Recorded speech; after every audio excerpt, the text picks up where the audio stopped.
नमस्कार दोस्तों, money trading wealth की यूट्यूब चैनल पे आप सभी का स्वागत करते हैं। तो दोस्तों, आज हम एक ऐसे इंटरेस्टिंग टॉपिक पे बात करने वाले हैं जिसके लिए हर एक ट्रेडर जो शुरुआत में मार्केट में आता है, मैक्सिमम ट्रेडर्स उसी में एंटर करने की कोशिश करती है कि वो है ऑप्शन बाइंग। तो दोस्तों, बहुत से ट्रेडर्स को ऐसा लगता है कि options buying is a easy topic, buy button या सेल बटन दबाना, इतना ऑप्शंस का बाइंग ट्रेडिंग लेना इतना इजी है। तो दोस्तों, लोगों को जब मार्केट में एंटर होने के बाद जब 5-6 महीने गुजर जाते हैं तब पता चलता है कि ऑप्शंस ट्रेडिंग कितना डिफ़िकल्ट है। तो इसीलिए उसी डिफ़िकल्टी को ध्यान में रखते हुए आज हम डिस्कस करने वाले हैं कि ऐसा 5 स्टेप वाला फार्मूला जिसको फॉलो करके आप अगर 1 साल तक उसको फॉलो करते रहोगे तो आपको पूरी लाइफ भर पैसा कमाने से कोई नहीं रोक सकता ऑप्शन बाइंग में। तो दोस्तों, ऑप्शन बाइंग एक ऐसा है जो कम से कम कैपिटल में ट्रेडर्स उसमें एंटर हो जाते हैं और 2-3 महीने में पूरा का पूरा कैपिटल वाइंड अप हो जाता है, क्योंकि कुछ ऐसी गलती या कुछ ऐसे मिस्टेक्स लोग करते हैं जिसकी वजह से ऑप्शंस ट्रेडिंग में आगे चल के उनका नुकसान ही होता है। तो सबसे पहले जो 5 फॉर्मूले में से 5 स्टेप्स में से सबसे पहला स्टेप है कि आपको एक अच्छी खासी ट्रेडिंग सिस्टम या ट्रेडिंग सेटअप तैयार करना है। तो दोस्तों, सबसे पहले हर सक्सेसफुल ट्रेडिंग हो, ऑप्शंस बाइंग हो, हर जगह पे सबसे पहली बात यही आती है कि एक अच्छा खासा सेटअप आपको तैयार करना है। तो अच्छा खासा सेटअप का मतलब क्या है? तो दोस्तों, कोई भी नया ट्रेडर हो उसका मैं मिस्टेक्स आपके साथ शेयर करना चाहता हूँ। क्या होता है कि कोई भी ट्रेडर होता है वो एक स्ट्रैटेजी पे ज़्यादा से ज़्यादा 15 दिन या 20 दिन तक काम करता है और उसके बाद क्या होता है, उस स्ट्रैटेजी को से ऊपर दूसरे उस स्ट्रैटेजी के ऊपर जंप कर देता है। तो दोस्तों, आपको ऐसा नहीं करना है। कोई भी स्ट्रैटेजी सिलेक्ट करने से पहले उस स्ट्रैटेजी को आपको 6 मंथ तक बैक टेस्ट करना है। क्यों? क्योंकि जनरली क्या होता है, हर दिन मार्केट का एनवायरनमेंट सेम नहीं होता। अगर आप 6 महीने तक कोई स्ट्रैटेजी बैक टेस्ट करो तो पूरा उस स्ट्रैटेजी के बारे में आप जान सकते हो, या किस एनवायरनमेंट में न्यूज़ बेस्ड मार्केट में किस तरीके से ट्रेड करती है, एक्सपायरी डे में किस तरीके से ट्रेड करती है, आरबीआई पॉलिसी आई तो आपकी स्ट्रैटेजी किस तरीके से मूव करती है। अगर समझो फ्लैट कंसोलिडेटेड मार्केट रहे, ज़्यादा से ज़्यादा 70 to 80% मार्केट कंसोलिडेशन में ही रहता है, उस टाइम पे आपकी स्ट्रैटेजी किस तरीके से वर्क करती है। मतलब अगर कोई भी स्ट्रैटेजी आप 6 महीने तक टेस्ट करो तो उसका पूरा का पूरा लिखा छोटा आपके सामने आ जाता है और उस स्ट्रैटेजी के बारे में आपका कॉन्फिडेंस बढ़ जाता है। तब जाके आप उस स्ट्रैटेजी को आपको सिलेक्ट करना है। और स्ट्रैटेजी सिलेक्ट करते समय आपको ये ध्यान में रखना है कि कुछ भी हो जाए, कोई भी स्ट्रैटेजी 100% वर्क नहीं करती। कोई स्ट्रैटेजी आपको 10-15 दिन में हर स्ट्रैटेजी में ड्रॉ डाउन आएगा। ड्रॉ डाउन का मतलब क्या होता है कि losing streak, continuously 2-3-4 trade losing में जाते हैं, उसके बाद एक 10-15 ट्रेड की विनिंग स्ट्रिक भी आती है। तो आपको क्या करना होता है कि जब लूजिंग स्ट्रिक चल रही होती है तो उसमें अपने आप को खुद को संभालना होता है कि चाहे कुछ भी हो जाए, मुझे इस स्ट्रैटेजी से दूसरी स्ट्रैटेजी पे जंप नहीं करना है। तभी जाके एक अच्छा खासा सेटअप आपके लिए बन सकता है। और एक दोस्तों, बात ध्यान में रखिए कि एक स्ट्रैटेजी पूरी लाइफ तक ट्रेडिंग करने के लिए आपको काफ़ी है। तो फर्स्ट स्टेप आपको क्या करना है कि अच्छी खासी स्ट्रैटेजी। दोस्तों, अगर एक अच्छा खासा सेटअप आपने या ट्रेडिंग सिस्टम तैयार कर लिए है तो सेकंड पॉइंट आएगा जो आपको ध्यान से देखना है, वो है पोजीशन साइजिंग। देखिए दोस्तों, पोजीशन साइजिंग एक बहुत बड़ा अपने ऑप्शन बायर का दुश्मन है। जनरली लोग क्या करते हैं, 10-20 हज़ार का अकाउंट खोलते हैं और उसमें 5 या 10 लॉट से ट्रेडिंग करते हैं। ये ज़रा सर पूरा का पूरा गलत है। या आप परसेंटेज टर्म्स में देखिए तो अपना पूरा का पूरा 70 to 80% कैपिटल एक ही ट्रेड पे इन्वेस्ट कर देते हैं।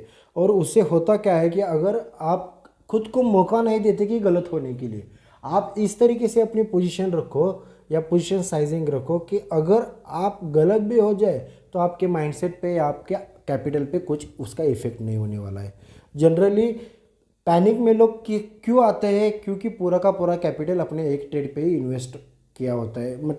लोग ट्रेडिंग को लॉटरी की तरह लेते हैं। आपको उस तरीके से ट्रेडिंग ऑप्शन स्पेशली ऑप्शंस में नहीं करना है। ऑप्शन में आपको मैक्स टू मैक्स 20 या 30% कैपिटल आपका एक ट्रेड में इन्वेस्ट करना है या एक ट्रेड पे लगाना है।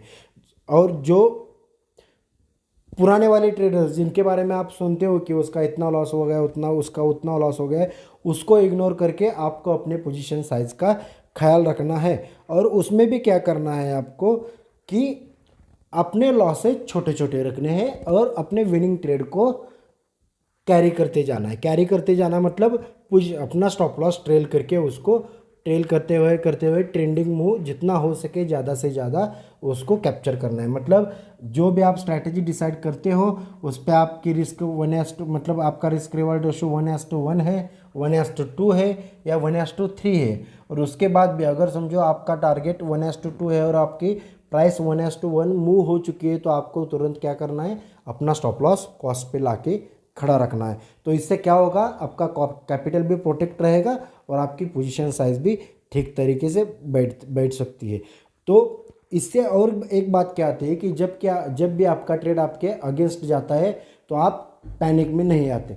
दरअसल मैक्सिमम ट्रेडर्स क्या होते हैं कि पैनिक में आते हैं और स्टॉप लॉस से पहले ही अपना ट्रेड एग्जिट कर देते हैं। या तो क्या होता है कि वो लॉस इतना हो जाता है कि वो एक्सेप्ट नहीं करता है कि एक ट्रेड में इतना गवा है और वो उस लूजिंग पोजीशन को कैरी करते हैं और इसका रिजल्ट ये आता है कि एक ही ट्रेड में उनका ज़्यादा 70 to 80% कैपिटल वाइंड अप हो जाता है। तो नेक्स्ट टाइम आपको क्या करना है, ज़्यादा से ज़्यादा 20 से 30% कैपिटल एक ट्रेड में इन्वेस्ट कर सकते हो। उससे ज़्यादा करोगे या उससे कम भी करोगे तो भी चलेगा, तब जाके आपको कॉन्फिडेंस आएगा और आप खुद को मौका दोगे कि यार मैं गलत होता हूँ तो भी चलेगा, क्योंकि मैंने ज़्यादा उसमें कैपिटल इन्वेस्ट नहीं किया है। अगले वाले ट्रेड में मैं पूरा का पूरा एक ट्रेड का या दो ट्रेड में वो वाला लॉस कवर कर सकता हूँ। तो आपको पोजीशन एक गुड सेटअप के बाद आपको ध्यान में रखना है कि किस तरीके से आपकी पोजीशन साइजिंग रहनी चाहिए। तो तीसरी चीज़ है जो आपको अच्छे तरीके से प्लान करनी है, वो है कौन सी स्ट्राइक प्राइस चूज़ की जाए। ज़्यादातर नए ट्रेडर्स को पता नहीं है कि किस स्ट्राइक में हम एंट्री कर सकते हैं, किस स्ट्राइक को, समझो आपका निफ्टी या बैंक निफ्टी में बाइंग का व्यू है तो कौन सी स्ट्राइक पे ट्रेड करें या किस स्ट्राइक प्राइस को चूज़ करें, ताकि हमें जो भी स्पॉट प्राइसेस में इंडेक्स के मूवमेंट आती है तो हम ऑप्शन प्राइसेस में कैप्चर कर सके। तो दोस्तों आपको जनरली क्या करना है कि एट द मनी ऑप्शंस या इन द मनी ऑप्शंस में ट्रेड करना है। उसके प्रीमियम्स थोड़े से महंगे रहते हैं, लेकिन वो आपको अपॉर्चुनिटी देते हैं कि अगर इंडेक्स के स्पॉट प्राइसेस में मूव आती है तो उसके ऑप्शंस में भी आएगी। और ज़्यादातर होता क्या है कि ये थोड़ा सा ऑप्शन प्राइसेस कब बढ़ती है और कब कम होती है, ये पूरा का पूरा टॉपिक होता है ऑप्शन ग्रीक्स का। तो अगर शॉर्ट में मैं आपको समझाने जाऊँ तो समझो स्ट्राइक प्राइस अगर समझो बैंक निफ्टी का अगर चल रहा है 40,000, तो आपको क्या करना है, अगर आप कॉल में या पुट में जा रहे हो तो आपका व्यू समझो बेरिश हो या बुलिश, तो मैक्स टू मैक्स क्या है 40,000 के आसपास का आपको कॉल या पुट में ट्रेड करना है। उसको बोलते हैं एट द मनी। अगर आप आउट ऑफ मनी में ट्रेड करोगे ऑप्शंस में तो आपको नुकसान क्या हो सकता है कि अगर इंडेक्स में मूव आता भी है तो उतना ही ज़्यादा मूव आपको ऑप्शन प्राइसेस में नहीं आता। लोग क्या करते हैं कि out of the money options के प्रीमियम थोड़े से सस्ते होते हैं और उसकी तरफ अट्रैक्ट होते हैं और यही मतलब एक्सपेक्ट करते हैं कि आउट ऑफ मनी ऑप्शन दो गुना होगा, 3 गुना होगा, तब जाके हमें पैसे मिलेंगे। लेकिन लोग सोचते क्या है, लेकिन ऐसा दोस्तों महीने में या 2-3 महीने में 1-2 बार होता है। ऐसे ट्रेंडिंग मूव्स बार बार नहीं आते।